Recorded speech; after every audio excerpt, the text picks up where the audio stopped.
नमस्कार, जय Hind, welcome to channel. और आज की जो ये वीडियो है ये मैं स्पेशली बना रहा हूँ क्योंकि बहुत सारे बच्चों ने कुछ क्वेश्चंस करे थे, तो उनके मैं आज जवाब दे दूँगा। तो और इसमें क्या है कि मैं एक एक करके अगर सबका जवाब दूंगा तो बहुत लंबी वीडियो बन जाएगी और उसमें शायद ना मैं आप लोगों को समझा पाऊँ, क्योंकि मेरा कोई ऐसा लंबा चौड़ा एक्सपीरियंस नहीं है और आप लोग भी शायद ना समझ पाओ क्योंकि सब कुछ मिक्सअप हो जाएगा। तो मैंने क्या किया है कि सभी क्वेश्चनों को मार्क करके और ऐसे 2-3 कैटेगरीज बना ली है, तो उस हिसाब से मैं आप लोगों के सबके जवाब दे दूंगा। तो आप लोग वीडियो को थोड़ा ध्यान से देखने की कोई ज़्यादा शायद ज़रूरत भी नहीं है, क्योंकि मेरे पास कोई जल बोर्ड या फिर कोई डिजिटल बोर्ड वगैरह नहीं है कि मैं उसके ऊपर समझा रहा हूँ। तो मैं जो बोलूँगा उसको आप लोग अच्छे से समझना और उम्मीद करूँगा कि आप लोगों को समझ में आ जाएगा। तो क्वेश्चन जो थे वो क्या है कि जैसे बहुत सारे लड़के हैं, उन्होंने पूछा है कि सर मुझे किस फोर्स में जाना चाहिए, मैं किस फोर्स में जाऊं, कौन सी फौज अच्छी है। और कोई बोलता है कि सर मैं नेवी की तैयारी कर रहा हूं तो कैसे जा सकता हूं, क्या करूं। कोई बोलता है कि सर मैं सीआरपीएफ में मुझे जाना है तो सीआरपीएफ में कैसे जाना है। और जो कुछ बच्चे हैं वो सवाल करते हैं कि सर मुझे एसपीजी में जाना है, एनएसजी में जाना है, स्पेशल कमांडो है जो कोबरा कमांडो उसमें जाना है। तो ऐसे बहुत सारे क्वेश्चन हैं और उनके सबके जवाब मैं अभी इस वीडियो में आपको दूंगा, तो आप थोड़ा ध्यान से वीडियो को सुनो। तो सबसे पहले तो मैं बच्चों को ये बता देता हूँ कि जो बच्चे आर्मी में जाना चाहते हैं, सेना में मतलब जाना चाहते हैं। अब सेना में हमारे पास क्या है कि 3 टुकड़ियाँ हैं सेना में।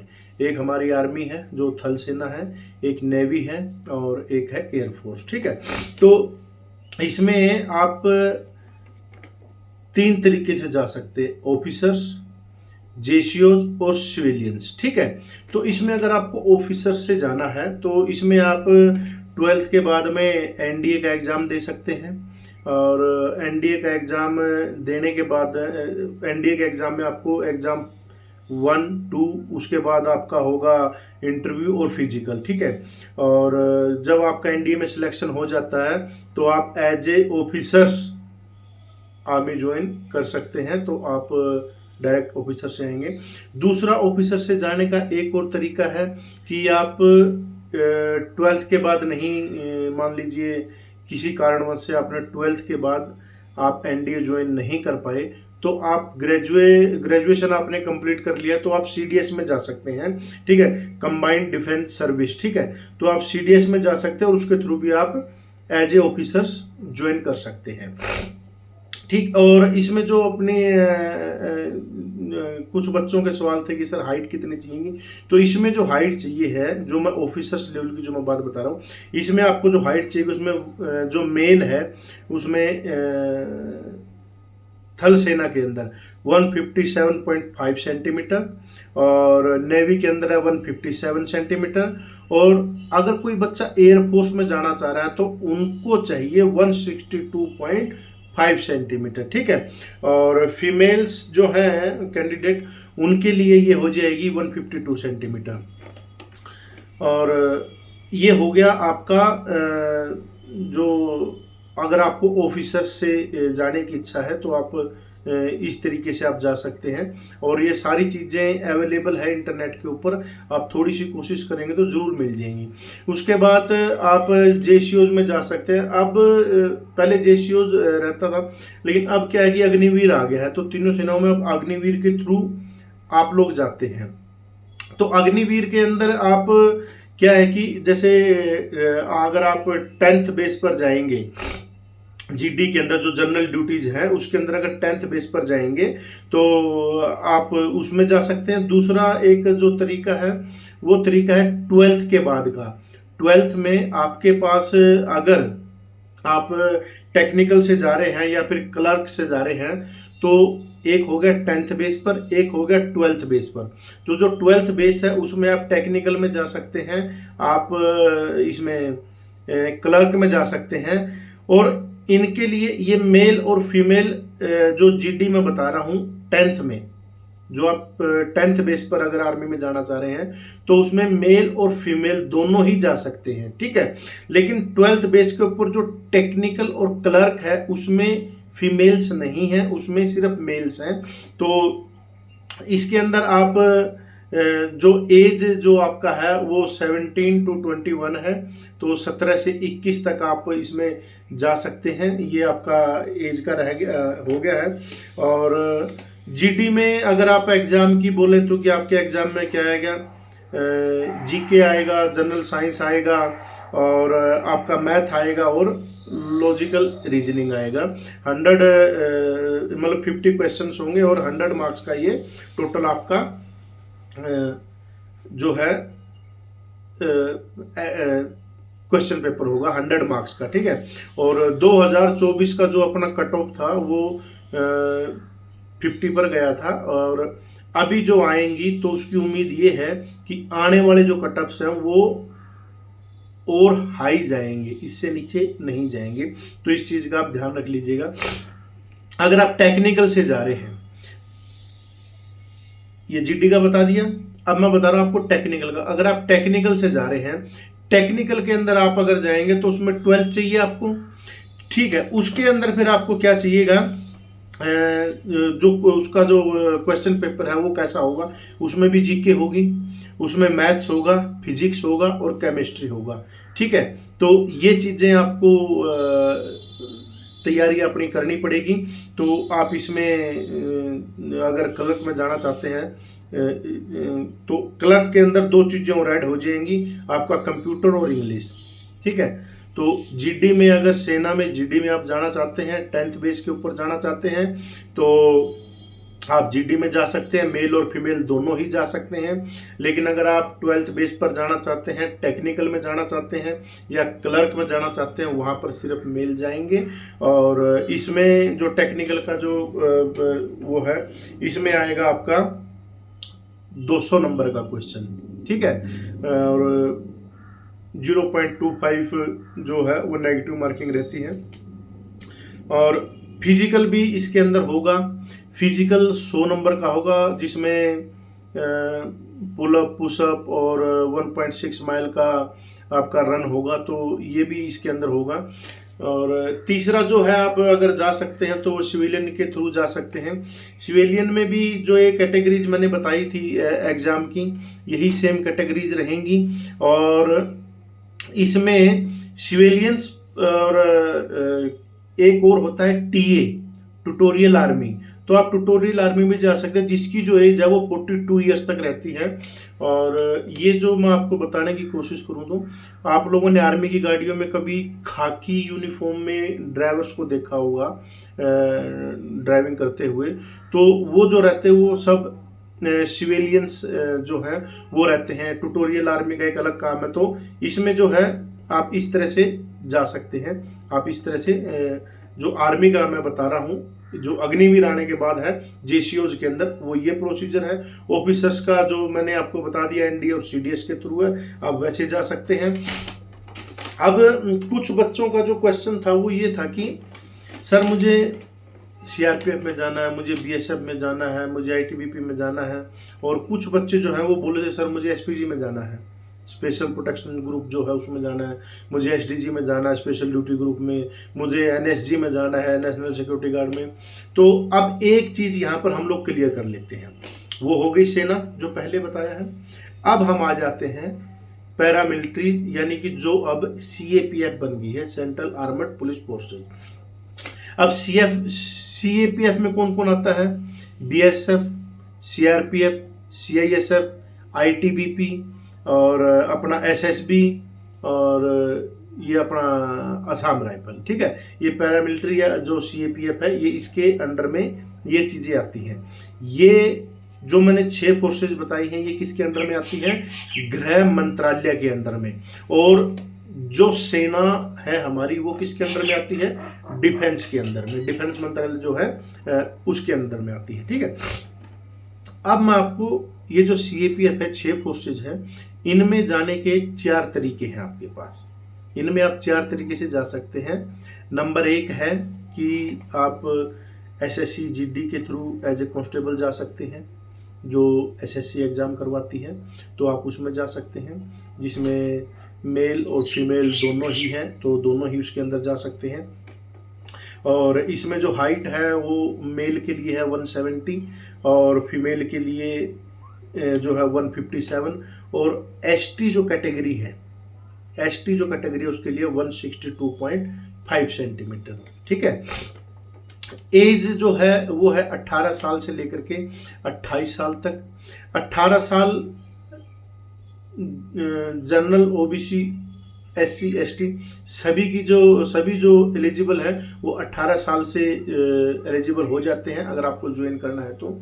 लेकिन फिर कैटेगरी वाइज बांटा गया है। एज 18 से 23 साल तक के हैं वो जनरल के हैं। उसके बाद में 18 से लेकर के 26 साल तक हैं वो ओबीसी को दिया गया है, और 18 साल से लेकर के 28 साल तक जो एसटी के लोग हैं, एससी एसटी के लोग कैंडिडेट हैं, वो अपना फॉर्म भर सकते हैं, फोर्स में इनमें जा सकते हैं। अब इनमें ज्वाइनिंग के मैं 4 तरीके बताया, जिसमें एक है जीडी का, जो एसएससी जीडी की भर्ती आती है, एज ए कांस्टेबल आप भर्ती होंगे, तो ये क्राइटेरिया मैंने जो है वो आपको बता दिया है। ये चीज़ें आपको करनी पड़ेगी। आपको 10th करना पड़ेगा, 10th आपकी कंप्लीट होनी चाहिए जो मैट्रिक है, और एज आपकी जो मैं बताया उसके अनुसार होनी चाहिए, हाइट जो बताया है उसके अनुसार होनी चाहिए, और जो फिजिकल है सॉरी फिजिकल है वो मेल के लिए है 5 किलोमीटर्स का, आई थिंक 24 मिनट्स के अंदर और रन है, और जो फीमेल्स है उनके लिए है 1.6 माइल का 7 मिनट्स के अंडर में है शायद, और 9 फीट डिच है, हाई जंप है, लॉन्ग जंप है। तो ये जो फिजिकल है ये आपको करना पड़ेगा, और फिजिकल में अगर आप पूरे मार्क्स ले लेते हैं तो आपके लिए मेरिट में आना बहुत आसान हो जाता है। तो आप इस चीज़ की तरफ भी ध्यान दें, और सबसे बड़ी बात है कि आप अपनी पढ़ाई बहुत ज़रूरी है वो रखिए। तो पहली कैटेगरी होगी ज्वाइन करने की SSC GD as a constable. अब इसके बाद आ जाती है जो डिपार्टमेंट्स की भर्ती रहती है, एचसी मिनिस्ट्रियल और एएसआई मिनिस्ट्रियल। ये जो ऑफिस वर्क रहता है इन फोर्सेज में, वहाँ पर काम करते हैं ये लोग। और इसमें अगर आपको ज्वाइन करना है तो आपको 12th अनिवार्य है, 12th आपकी कंप्लीट होनी चाहिए, और जो टेस्ट उसमें है वही सेम टेस्ट इसमें भी होगा जो रिटन एग्जाम है। लेकिन इसमें एक चीज़ और एक्स्ट्रा जुड़ जाएगी, वो है कि आपको टाइपिंग का इसमें टेस्ट देना पड़ेगा। तो आपकी जो टाइपिंग स्पीड है वो टाइपिंग स्पीड आपकी आई थिंक हिंदी में जो है वो 30 है और इंग्लिश में 35 पर मिनट है। तो ये जो आपको टाइपिंग का टेस्ट है, अगर आपकी टाइपिंग अच्छी है और आप टाइपिंग की बिल्कुल अच्छी तैयारी कर रहे हैं और 12th आप पास हैं, तो आप एचसी मिनिस्ट्री और एएसआई मिनिस्ट्री के अंदर आप जा सकते हैं। अब तीसरा इसमें जाने का जो रास्ता है वो ये है एसआईजीडी का। ये भी एसएससी करवाता है, और इसमें आप एज ए सब इंस्पेक्टर इन फोर्सेज के अंदर, जो मैंने 6 फोर्सेज बताई है, इसमें आप ज्वाइन कर सकते हैं। इसके अंदर जो क्राइटेरिया है उसमें क्या है कि आपको आपकी जो ग्रेजुएशन है वो कंप्लीट होनी चाहिए, और एज जो है वो सेम वैसे ही है। इसमें एज थोड़ा सा बढ़ जाएगी, जो एलिजिबिलिटी जो है वो 18 साल से ही रहेगी, लेकिन आगे की जो एज है वो 26 साल तक ऐसा है, तो वो बढ़ जाएगी, जैसे जनरल के ओबीसी की, तो सबकी बढ़ जाएगी। और इसमें आपको ये तीसरा आपका हो गया कि आप तीसरे तरीके से कैसे ज्वाइन कर सकते हैं। चौथा जो है वो है जो यूपीएससी है, जो आईएएस आईपीएस वगैरह का जो एग्जाम्स कराती हैं, यही संस्था एक एग्जाम और करवाती है इन फॉर सीएपीएफ के लिए, इन फोर्सेज के लिए, CAPF AC, central armoured police forces के असिस्टेंट कमांडेंट पद के लिए भी ये एग्ज़ाम करवाती है। और यूपीएससी की साइट पर जब भी वैकेंसीज निकलती हैं तो यूपीएससी की साइट्स पर आपको मिल जाएगा और आप ऑनलाइन ये फॉर्म भर सकते हैं। और फिर आपकी जो मेरिट्स रहेगी, जब आपका अगर सिलेक्शन हो जाता है तो इसमें आपको कौन सी सीपीएफ आपको मिलेगी वो आपको अलॉट कर दी जाएगी और इसमें आप एज ए ऑफिसर्स आप ज्वाइन करेंगे। जो इन फोर्सेज में ऑफिसर्स अगर ज्वाइन आपको करना है तो वो यूपीएससी का सीएपीएफ एसी का आपको फॉर्म भरना पड़ेगा। ठीक है। अब तीसरा जो अहम जो चीज़ थी, बच्चे जो पूछ रहे थे कि सर मुझे एसपीजी में जाना है, एसडीजी में जाना, अब इसका मैं सवाल दे देता हूँ। अब जो मैं नाम ले रहा हूँ आप उनको बड़े ध्यान से सुनिएगा, और क्योंकि मेरे पास इतनी सुविधा नहीं थी तो मैंने ऐसे एक पेपर के ऊपर सब कुछ लिख के और तब मैं आप लोगों को बता रहा हूँ, क्योंकि बहुत लंबा चौड़ा मैटर हो जाता है, फिर मैं भी भूल जाऊँ बीच में और आप लोगों तक बात ना पहुँच पाए तो कोई फ़ायदा नहीं। अब जो मैं नाम ले रहा हूँ आप उनको सुनिएगा। SPG, SDG, NSG, PDG, cobra और एनडीआरएफ और आरएएफ। ठीक है। अब इनको मैं थोड़ा सा जो इन फुल फॉर्म है वो भी आपको बता देता हूँ। एसपीजी जो है वो स्पेशल प्रोटेक्शन ग्रुप है, एसडीजी स्पेशल ड्यूटी ग्रुप है, एनएसजी नेशनल सिक्योरिटी गार्ड है, पीडीजी पार्लियामेंट ड्यूटी ग्रुप है, कोबरा जो सीआरपीएफ की एक अलग सा का कोबरा बटालियन है, और आरएएफ रैपिड एक्शन फोर्स है, NDRF national disaster response force है। ठीक है। अब इनके अंदर डायरेक्ट एंट्री नहीं है। ये जो मैंने अभी आपको बताया है 7 फोर्सेस, इसमें डायरेक्ट एंट्री नहीं है। इनमें एंट्री कैसे होगी फिर? भाई लोग तो यहाँ पर जॉब कर रहे हैं, अब वो जॉब कैसे करते हैं? जो मैंने पहले बताया था सीएपीएफ, 6 सीएपीएफ बताया था, BSF, CRPF, CISF, ITBP, SSB और असम राइफल।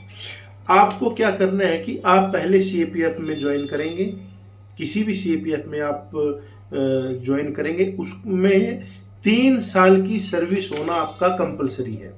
जब आप किसी भी सीएपीएफ में 3 साल तक सर्विस कर चुके होंगे उसके बाद डेपुटेशंस आता है इन फोर्सेज के लिए, जो ये स्पेशल फोर्सेज हैं इनके लिए डेपुटेशंस आता है और वो आपके यूनिट्स में आपके डिपार्टमेंट में भी आएगा। तो वो डेपुटेशंस आप फिल करके भेज सकते हैं और फिर आप यहाँ पर अगर आपका सिलेक्शन होता है यहाँ पर, तब आप यहाँ पर जॉब कर सकते हैं। और ये 4 से लेकर के 7 साल तक का पीरियड रहता है। इसमें कोई फोर्सेज जो है वो 4 साल अलाउ करती है, कोई 5 साल, कोई 6 साल, कोई 7 साल। तो सबका जो टाइमिंग है वो अलग अलग है। तो मैं उम्मीद करता हूँ कि आप लोगों को शायद मैं समझा पाया हूँ, और अगर कोई भी आपको ऐसा लगे कि यहाँ पर मुझे नहीं समझ में आया तो आप मुझे कमेंट कर सकते हैं, मैं और कोशिश करूँगा बताने की। और जिसने भी क्वेश्चन पूछा था तो मैंने सबके क्वेश्चनों के आंसर देने की कोशिश की है, और उम्मीद करता हूँ कि आप लोग सेटिस्फाई होंगे। और अगर आपने वीडियो पूरा देखा है और आपको वीडियो अच्छी लगी है तो एक लाइक कर दीजिएगा और चैनल को सब्सक्राइब जरूर कर लीजिएगा। और इसमें मैं एक चीज़ और बच गई थी, वो सबसे अहम चीज़ मुझे लगा कि मुझे लास्ट में बोलना चाहिए। एक क्वेश्चन ये आया था, मैं नाम नहीं लूँगा किसी का भी, तो एक क्वेश्चन ये था बच्चे का कि सर कौन सी फोर्स अच्छी है और मुझे किस में जाना चाहिए। तो मैं उनसे बोलूँगा कि देखिए, सबसे पहले तो ये जो क्वेश्चन है ये क्वेश्चन ही नहीं बनता है, तो ऐसा सवाल मुझे नहीं लगता कि आपको करना चाहिए और मुझे इसका जवाब भी देना चाहिए। यानी कि अगर किसी एक फोर्स को हम अच्छा बताएंगे तो इसका मतलब ये कि दूसरी खराब है, तो ऐसा नहीं है। हमारे देश की जितनी भी फोर्सेज हैं वो सब बहुत अच्छी हैं और बहुत ईमानदारी से अपना काम कर रही हैं, और जो भी उनको ड्यूटियां बांटी गई है। तो आप जिस भी फोर्स में जाना चाहें ब्रदर, ये स्पेशली आपके लिए लास्ट में जो आपने क्वेश्चन किया था, तो आप जिस भी फोर्स में जाना चाहें आप उसमें जा सकते हैं। वो आपकी चॉइसेस है, और आपके जो आप एग्ज़ाम देंगे, आपके रिमार्क्स हैं वो डिसाइड करेंगे कि आप किस फोर्स में जा सकते हैं। तो सभी फोर्सेस बहुत अच्छी हैं, और बस इतना ही मैं इस वीडियो में आप लोगों को बताना चाह रहा था। तो अगर किसी प्रकार की कोई गलती हुई है तो उसके लिए मैं माफ़ी चाहूँगा, और वीडियो अच्छा लगा है तो प्लीज़ लाइक, शेयर और एक कमेंट करके चैनल को सब्सक्राइब जरूर कर लेना। जय हिंद, जय भारत।